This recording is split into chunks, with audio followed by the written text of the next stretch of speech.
Colonel Potter, sir, my last wish is to be buried in my mother's wedding gown. I've seen these Dodgers for 40 years, all the tricks. Dismissed! Few shows in American television history managed to make people laugh and cry in the same 30 minutes the way MASH did. For 11 seasons, this series about a mobile army surgical hospital during the Korean War became something far bigger than a sitcom.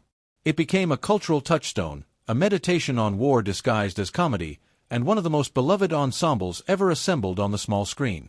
But longevity came at a cost. Across its long run, MASH said goodbye to several of its original stars, and not always under happy circumstances. Some left chasing bigger dreams. Some left because the emotional weight of the work became too heavy to carry. Others simply outgrew the characters they had been hired to play. In this video, we're digging into the real stories behind those exits. The ambition, the frustration, the heartbreak, and occasionally the quiet resentment that pushed some of MASH's most iconic actors out the door. To understand why people left the show, it helps to understand what the show actually was, and how strange its journey to television really was. MASH began its life not as a script, but as a novel. In 1968, a former Korean War combat surgeon named H. Richard Hornberger published a fictionalized account of his wartime service under the pen name Richard Hooker. The book was messy, irreverent, and darkly funny, and it caught fire with readers who had never served anywhere near a battlefield. Hollywood came calling almost immediately. Director Robert Altman turned the novel into a film in 1970, casting Donald Sutherland and Elliot Gould as the wisecracking surgeons Hawkeye Pierce and trapper John McIntyre. The timing could not have been better, or worse, depending on how you look at it. The Vietnam War was dragging on, dominating headlines and dinner table arguments across the country, and Altman's film, nominally about Korea, landed like a gut punch of contemporary commentary. It won the Palme d'Or at Cannes and took home an Oscar for its screenplay, and suddenly, the door was open for a television adaptation. That adaptation arrived in September of 1972, developed by Larry Gelbart and Gene Reynolds for CBS. The bones of the story stayed the same, overworked surgeons using gallows humor to survive the horror surrounding them. But television demanded something the film never had to deliver, a cast the audience would return to week after week, season after season. Alan Alda took on the role of Hawkeye Pierce, and it didn't take long for him to become the show's undisputed center of gravity. The first season was rocky. Ratings were weak enough that cancellation seemed like a real possibility. CBS took a gamble and moved the show to a new night, and almost overnight, everything changed. Audiences found it, embraced it, and never really let go. MASH broke conventions that other sitcoms wouldn't dare touch. It used actual combat footage. It swapped out the traditional laugh track for the ambient sound of helicopters and gunfire. It let episodes end without a joke, without resolution, sometimes without any comfort at all. As the writing deepened and Alda himself began stepping behind the camera as a writer and director, the show's tone shifted with him. It became less of an ensemble farce and more of a character study wrapped in olive drab fatigues. That evolution is ultimately what set the stage for everything that follows in this video, because as MASH grew more ambitious, several of the actors who had helped build it from the ground up started to feel like they no longer fit into what it was becoming. If you ask longtime fans to name the single most devastating moment in MASH history, there's a good chance they'll bring up the final scene of Abyssinia, Henry, the Season 3 finale. It's a short scene. Radar walks into the operating room, stunned, and delivers a piece of news that stops the room cold. Lieutenant Colonel Henry Blake's plane has gone down over the Sea of Japan, with no survivors. That single line marked the departure of McLean Stevenson, the actor who had played the genuinely confused commanding officer since the very first episode. Henry Blake wasn't sharp like Hawkeye or rebellious like Trapper. He was warm, a little clueless, occasionally out of his depth, and the audience adored him for it. Stevenson's performance earned him a Golden Globe and real affection from viewers, but off-camera, his relationship with the show was far more complicated than his on-screen persona suggested. As the series matured, its comedic center of gravity shifted increasingly toward Alan Alda's Hawkeye. Alda wasn't just acting anymore. He was writing episodes and shaping the show's direction, and his character absorbed more and more of the emotional and narrative weight as a result. Stevenson, by contrast, began to feel like he was being pushed to the margins of a show he had helped launch. In a 1975 interview with People magazine, he was blunt about his ambitions, saying he wanted to be the one carrying a show rather than playing a supporting role in someone else's. It's easy to read that comment as pure ego, but there's a more sympathetic way to look at it. Stevenson had real star ambitions, and Hollywood has a well-documented habit of trapping talented performers inside a single beloved role forever. He worried that staying on MASH indefinitely would mean he'd never get the chance to prove what else he could do. So at the end of Season 3, he told the producers he wouldn't be returning. What happened next broke from sitcom tradition entirely. The standard move at the time was to write a departing character off gently, a transfer, a promotion, maybe a wedding. Gelbart and Reynolds chose something far riskier.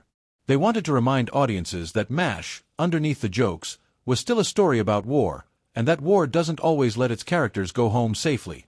So Henry Blake got his joyful, tearful farewell episode, full of hugs and celebration, right up until the final gut punch of a scene that killed him off without warning.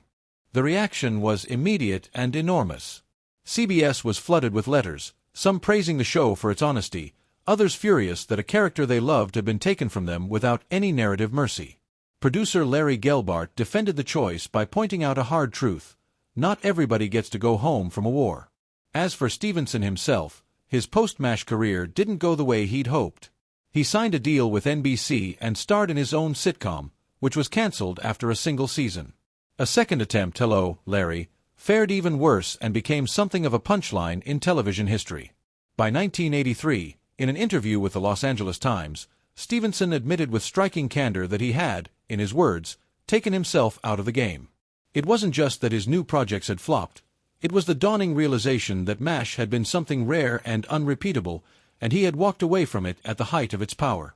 Despite everything, there doesn't seem to have been lasting bitterness between Stevenson and his former castmates.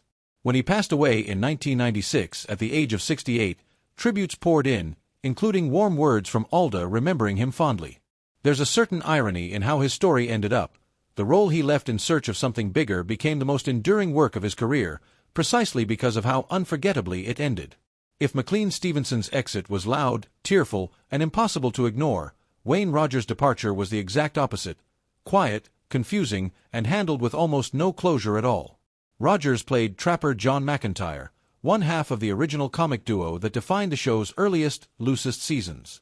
His chemistry with Alda's Hawkeye was electric. Two reckless, wisecracking surgeons using humor as armor against the horror around them. But that partnership had an expiration date neither actor could see coming. Rogers had signed on to MASH believing it would function as a true ensemble show, with screen time distributed fairly evenly across the cast. As the series developed, though, the spotlight increasingly followed Alda, whose character had transformed from co-lead into something closer to the moral and emotional core of the entire show. Rogers later explained that his frustration wasn't rooted in jealousy or ego. It was about storytelling integrity. He felt Trapper had been reduced to a background presence, a character who existed mainly to react to whatever Hawkeye was doing rather than to drive anything himself. Unlike Stevenson, Rogers didn't make a public announcement or negotiate an exit episode.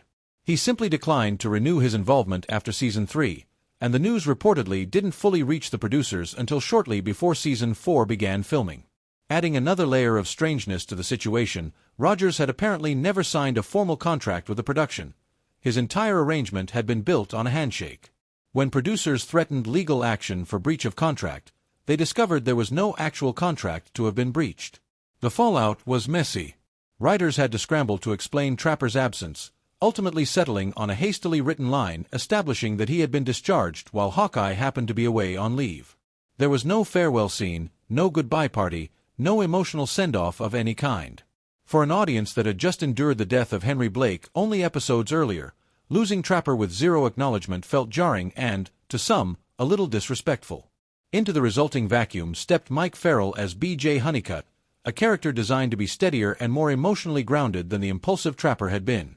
The show's tone shifted again as a result, trading some of its buddy comedy energy for a more introspective sensibility.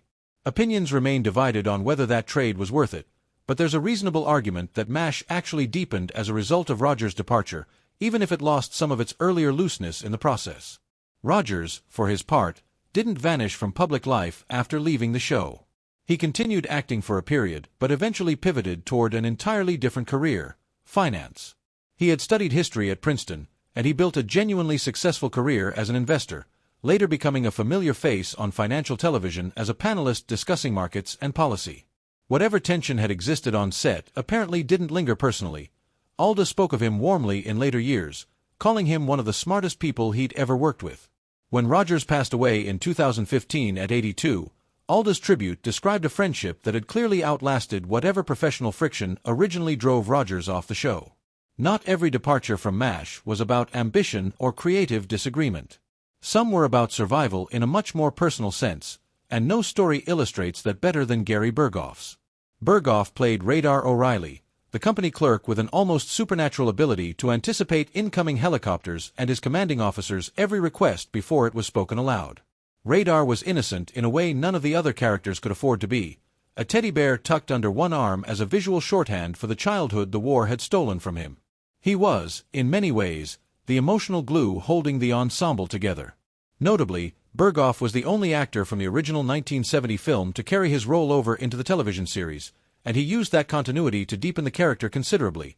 The film's version of Radar had been comparatively mischievous, even a little rough around the edges, while Burghoff's television Radar became a symbol of innocence trying to survive somewhere it never belonged. But the performance that made Radar so beloved came at a real cost to the man behind it. By season 7, cracks had begun to show.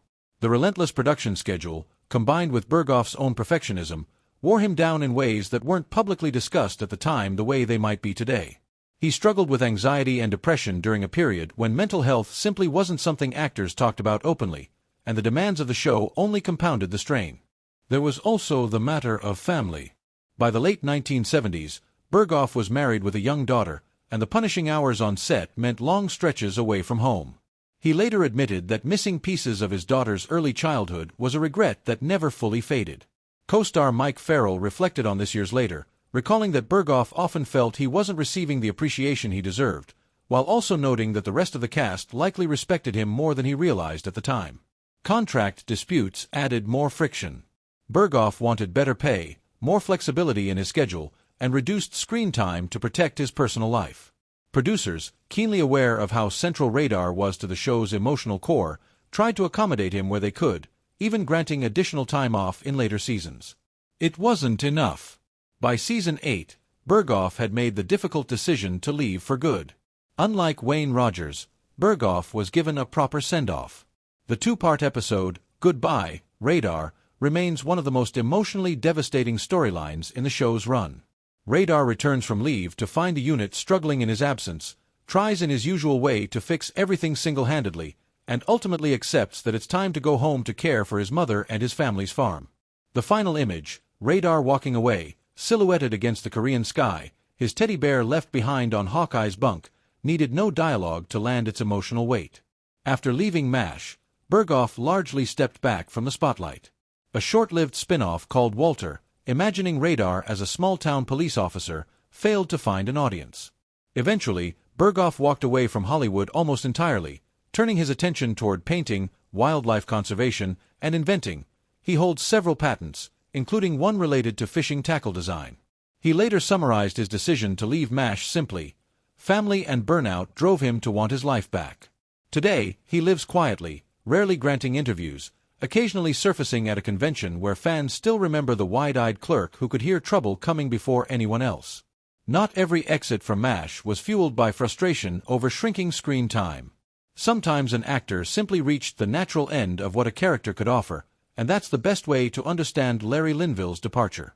Linville played Major Frank Burns, the rigid, rule-obsessed, deeply insecure rival to Hawkeye and Trapper.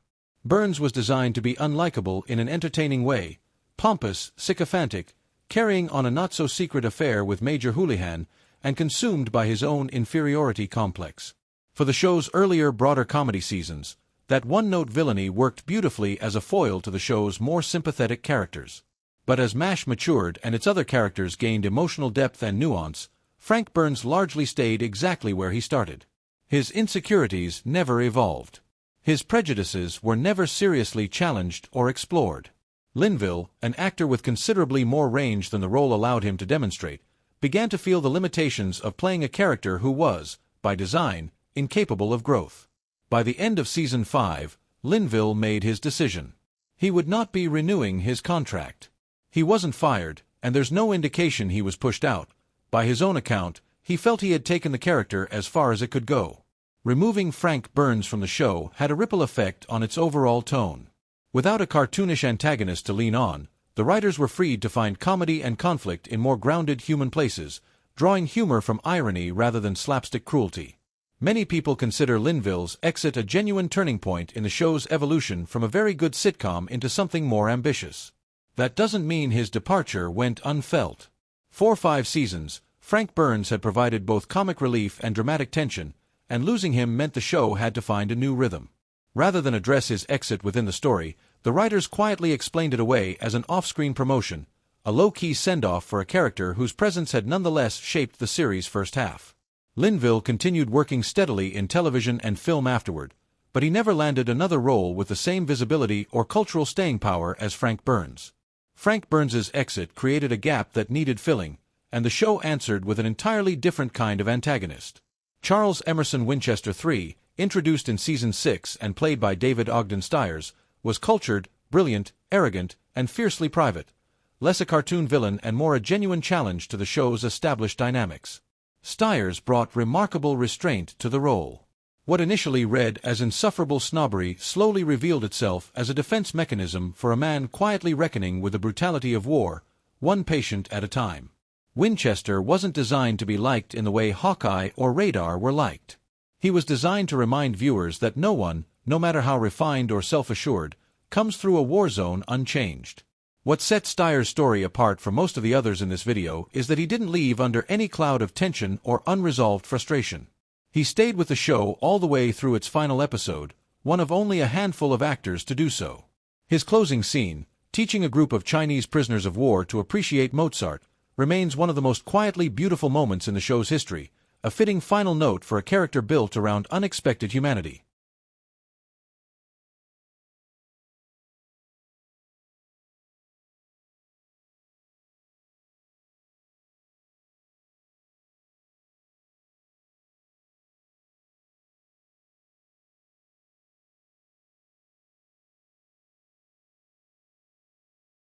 When offered a role in the spin-off series Aftermath, Stiers turned it down, explaining that Winchester's story had reached its natural conclusion and there was nothing left for the character to say. He went on to build a substantial career voicing animated characters, including several well-known Disney roles, before publicly coming out as gay in a 2009 interview. He spoke candidly about having kept that part of his life private for much of his career out of concern that it might limit his opportunities, particularly given the era's attitudes toward openly gay actors working in family entertainment. Stiers passed away in 2018 at 75 from bladder cancer, remembered as much for his quiet dignity off-screen as for his extraordinary range on it. Not every important MASH story is about someone leaving, and it would be incomplete to talk about the show's evolution without mentioning Loretta Swit, who played Major Margaret Houlihan for the entire 11-season run. Houlihan began the series as something close to a punchline, saddled with a nickname referencing a gag from the original film and largely defined by her rigid adherence to military protocol. It would have been easy for the character to stay in that narrow box for the show's entire run. Swit refused to let that happen. Season after season, she pushed to add intelligence, complexity, and genuine vulnerability to a character who could easily have remained one-dimensional. By the series finale, Houlihan had become a fully realized, decorated officer, someone capable of openly questioning the morality of the war around her while still executing her duties with total precision.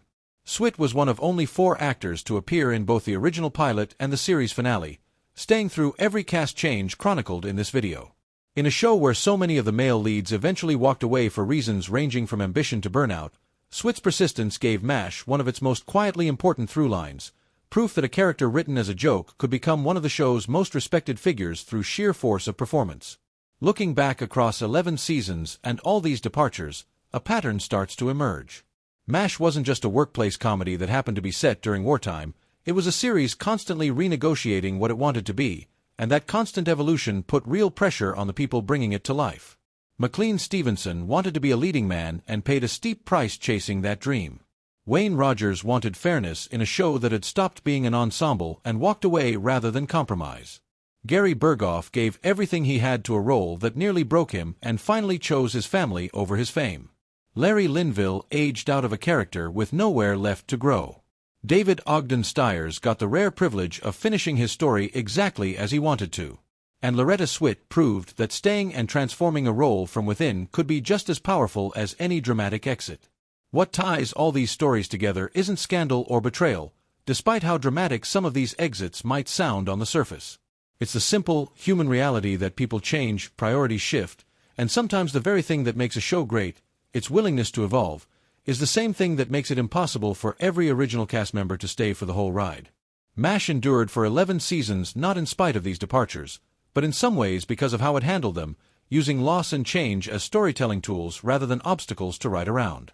What do you think? Which MASH departure hit you the hardest?